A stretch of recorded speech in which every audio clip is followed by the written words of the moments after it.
Centuries ago, there wasn't a speck of pollution in what is now Syracuse. Astonishing to think this city once flourished, and at the heart of this success was the double-edged sword of Onondaga Lake and the salt it provided.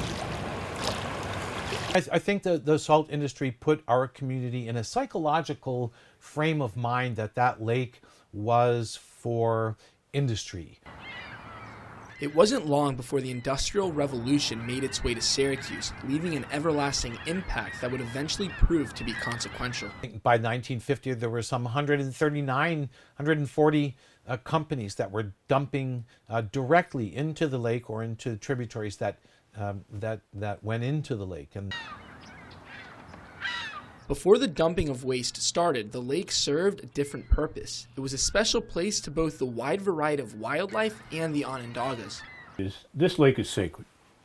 This is the birthplace of Western democracy. About 1,000 years ago, the peacemaker came among the 5 nations, the Mohawk, Oneida, Onondaga, Cayuga, Seneca, convinced them to stop fighting each other, bury their weapons of war, and form the Haudenosaunee Confederacy, which is the model for Western democracy. Tripoli and Heath both mentioned that there once was a whitefish indigenous only to Onondaga Lake and became a delicacy in New York City's Delmonico's restaurant. Now, and so we've gone from that around 1900 to the most polluted lake in the country. Shameful. Every dispute has 2 sides. On the one hand, the Onondaga Nation would like the lake to be restored to its original condition, meaning that all pollution and toxins would be rid from the lake. Yet on the other hand, once regarded as the most polluted lake in the country, the lake has made incredible strides in reducing the toxins and pollution that lie beneath the surface. Completely safe. It is constantly monitored. There's no threats. There were no threats to human health during the construction process.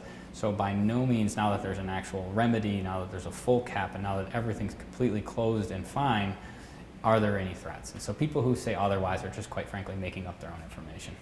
Heath would say otherwise.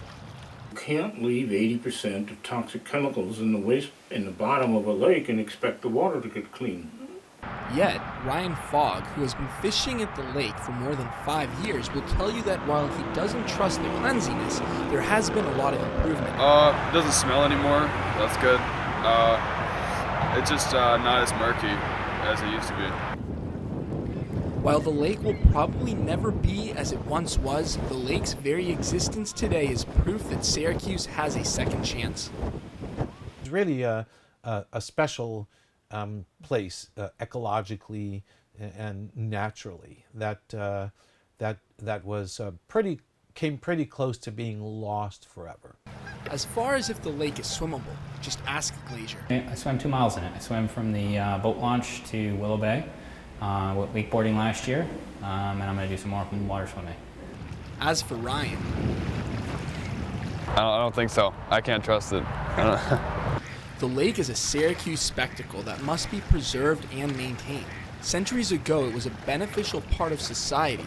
Today, we must benefit from it in other ways, all the while protecting its natural beauty. Andrew Leffler, NCC News.